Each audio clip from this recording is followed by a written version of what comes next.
Assalamualaikum warahmatullahi wabarakatuh. Perkenalkan, nama saya Ibnu dari kelompok 2. Di sini saya akan mewakilkan dari kelompok saya untuk mempresentasikan tugas yang berkenaan dengan materi certainty factor. Yang dimana di sini kami telah membuat materi dan juga aplikasi yang berkenaan dengan certainty factor. Oke, baik. Selanjutnya saya akan menjelaskan pada awalnya. Di sini kelompok kami membuat aplikasi diagnosa mata katarak dengan metode certainty factor. Berikut adalah nama-nama kelompok kami. Terdiri dari Ibnu Maulana Fajri dengan saya sendiri, lalu Jelita Hairunisa, Muhammad Jidan Mustaqim, Ashabul Kafi, Lukiana Marwan, Muhammad Rifai, Umair, dan Muhammad Amin. Oke. Di sini ada pembahasan. Mata adalah panca indera yang berfungsi sebagai indera penglihatan. Khususnya manusia bisa melihat terdapat iritasi dan tidak ditangani dengan cepat dapat menyebabkan kebutaan. Lalu ada metode certainty factor, merupakan sebuah metode yang membuktikan suatu fakta apakah pasti atau tidak yang berbentuk metri yang digunakan sistem pakar. Lalu ada menurut para ahli. Di sini ada menurut T. Sutujoyo dan kawan-kawan, sistem pakar merupakan cabang dari artificial intelligence atau AI yang cukup tua karena sistem ini mulai dikembangkan pada pertengahan 1960. Certainty factor diperkenalkan oleh Shortlife Buchanan dalam pembuatan sistem pakar MYCN untuk menunjukkan ukuran besarnya kepercayaan. Berikut adalah ada landasan teori. Certainty factor didefinisi sebagai berikut. CF/HE sama dengan MB/HE dikurangi MD/HE, di mana CF/HE merupakan faktor kepastian, MB ukuran kepercayaan atau tingkat, MD ukuran ketidakpercayaan atau tingkat. Lalu ada dua cara mendapatkan tingkat keyakinan dari sebuah rule, yaitu metode net belief yang diusulkan oleh E.H. Shortlife dan B.G. Buchanan. Lalu ada dengan mewawancarai seorang pakar. Nah, di sini ada tabelnya. Tabel yang udah pasti yang harus digunakan untuk pembuatan program dengan teori certainty factor. Ini harus ada semuanya. Pasti tidak. Untuk nama-namanya itu bisa bebas ya, apa aja. Yang penting nilainya ini -1, -08 gitu. Dan seterusnya. Nah, di sini karena kami menggunakan temanya itu gejala mata katarak. Nah, di sini ada gejala-gejalanya dengan kodenya sekian, dengan nama gejalanya seperti yang ditampilkan pada layar.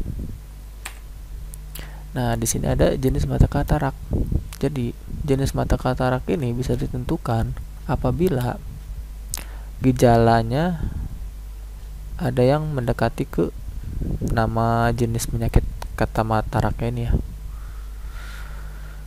Nah, di sini ada sekunder, senilis, komplikata, traumatika.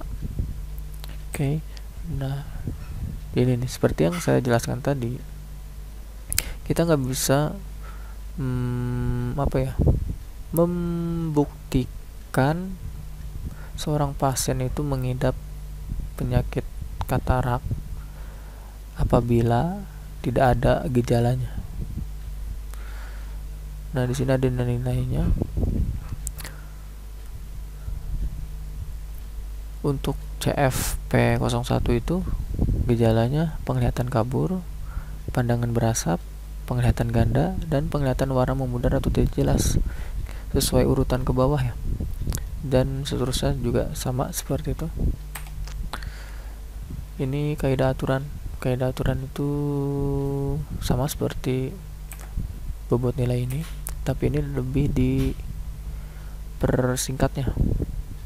Contohnya itu seperti if penglihatan kabur, N sensitif terhadap cahaya, N penglihatan ganda, dan penglihatan warna memudar atau tidak jelas. Itu udah pasti sekunder. Kenapa di sini ada if, N lalu ada then? Karena ini if jika penglihatan kabur dan ditambah, maksudnya itu tuh sensitif terhadap cahaya dan juga penglihatan ganda. Kemudian ini yang terakhirnya nih, yang then ini nih, penglihatan warna memudar atau tidak jelas, maka terindikasi memiliki penyakit mata rak sekunder. Nah, di sini ada bobot user.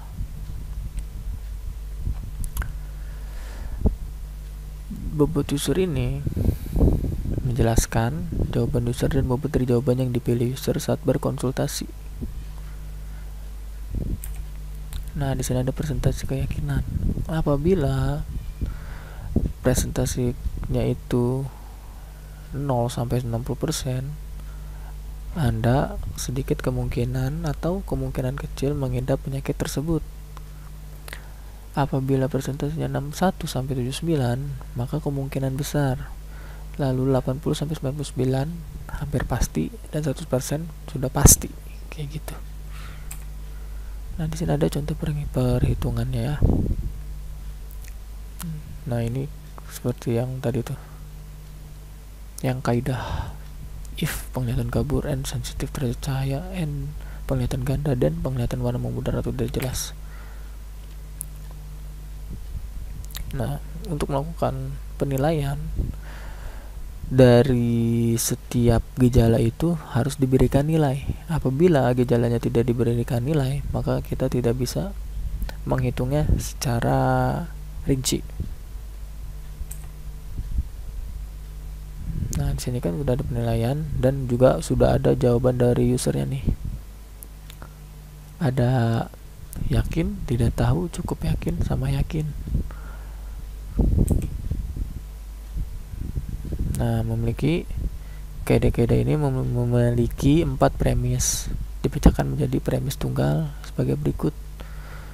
Kaidah 1, if penglihatan kabur dan sekunder. Nah, maksudnya ini dipisah perhitungannya satu per satu.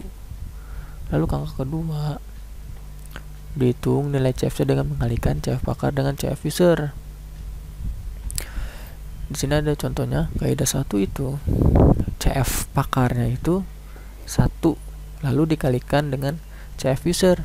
CF user ini dari pasiennya nih, milihnya misalnya dia memiliki penglihatan kabur. Nah, dia jawabnya tidak yakin. Karena ini jawabnya apa? Yakin ya. Jadi nilainya 0,8.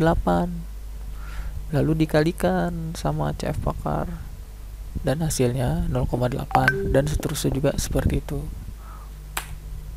Nah, di sini ada contoh perhitungannya. Jadi udah ada rumusnya ya. Oke, contohnya seperti ini. Dan juga ini. Nah, di sini nih ya. Kan kenapa ada combine 1, combine 2, combine 3 dan presentasi ini nih, dikarenakan kita hanya ada 4 gejala, maka yang dihitung hanya sampai combine 3. Kenapa hanya 3 bukan 4? Karena di combine 1 itu sudah perhitungan gejala 1 dan gejala 2. Lalu di combine 2 itu hasil dari perkalian gejala 1 dan 2 dikali gejala 3. Lalu di combine 3 hasil dari gejala 3 itu dikalikan dengan gejala 4, maka hanya sampai CF combine 3 saja. Lalu habis itu menghitung persennya. Nah, karena di sini perhitungannya 95%, maka si pasien ini sudah pasti menderita atau terindikasi mempunyai penyakit mata katarak sekunder. Begitu. Nah, di sini juga ada kelebihan dan kekurangan. Kelebihannya itu yang mengandung ketidakpastian. Metode ini sangat cocok untuk digunakan dalam sistem pakar. Keakuratan data dapat terjaga karena dalam sekali proses perhitungan hanya dapat mengolah 2 data saja. Kekurangannya pasti diperdebatkan permodelan ketidakpastian yang menggunakan metode certainty factor. Lalu harus dilakukan beberapa kali pengolahan data untuk lebih dari 2 buah. Kayak gitu. Nah, kesimpulannya, dari hasil penelitian yang dengan membuat aplikasi sistem pakar untuk mendiagnosa penyakit dengan metode certainty factor berbasis Java NetBeans menyebutkan bahwa dengan adanya sistem pakar mendiagnosa penyakit dengan metode certainty factor dapat mempermudah pekerjaan pakar. Dengan adanya sistem pakar certainty factor dapat mempermudah masyarakat untuk mencegah lebih dini sebelum menderita penyakit. Sistem pakar ini menggunakan metode certainty factor, di mana metode mengumpulkan pertanyaan-pertanyaan serta solusi dari sistem tersebut dijawab sesuai dengan aturan rule yang dipakai dan data-data yang didapat selama penelitian. Oke. Berikut adalah materi yang sudah disampaikan. Lalu sekarang kita akan merunning programnya. Oke, baik, berikut adalah tampilan program yang sudah kami buat. Nah, di sini adalah tampilan awal dari aplikasi diagnosa mata katarak. Di sini ada pilihan pasien dan admin. Di sini saya akan memerankan sebagai pasien terlebih dahulu. Klik pasien. Lalu di sini ada ID pasien dan nama pasien. Nama pasien wajib diisi nama Maulana. Oke. Nah, penglihatan kabur. Oke, karena sebelumnya kami ada revisi ya dari Ibu Sumi karena kurang nilai CF ya.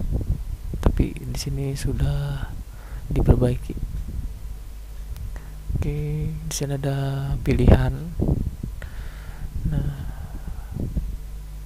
yang pertama tuh penglihatan kabur, dicoba kemungkinan besar, selalu sensitif terhadap cahaya, mungkin pandangan berasap, hampir pasti, nyeri pada mata, mungkin ya, sulit melihat di malam hari, mungkin, ukuran lensa kacamata sering berubah, pasti tidak, penglihatan ganda, kemungkinan besar, ada lingkaran putih di sekitar mata, hampir pasti, penglihatan warna memudar atau tidak jelas, mungkin.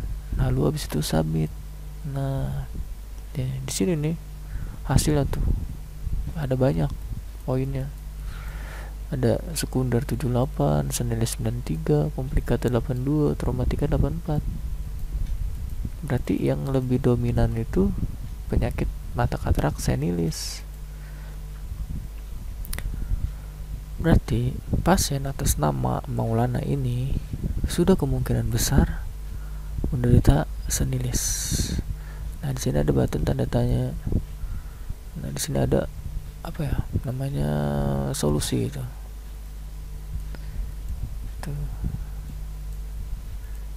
Setiap penyakit berbeda-beda dan setiap persen berbeda-beda seperti yang sudah dijelaskan pada materi di PPT sebelumnya. Oke, lalu habis itu selesai. Balik lagi ke sini. Lalu untuk tampilan admin itu hanya sekedar ini aja, riwayat. seperti ini. Kan tadi saya memasukkan nama Maulana, sekunder 9, lalu nilai-nilainya seperti ini. Oke. Baik, mungkin begitu saja. Kurang lebihnya mohon maaf apabila banyak kekurangan. Wabillahi taufiq wal hidayah. Wassalamualaikum warahmatullahi wabarakatuh.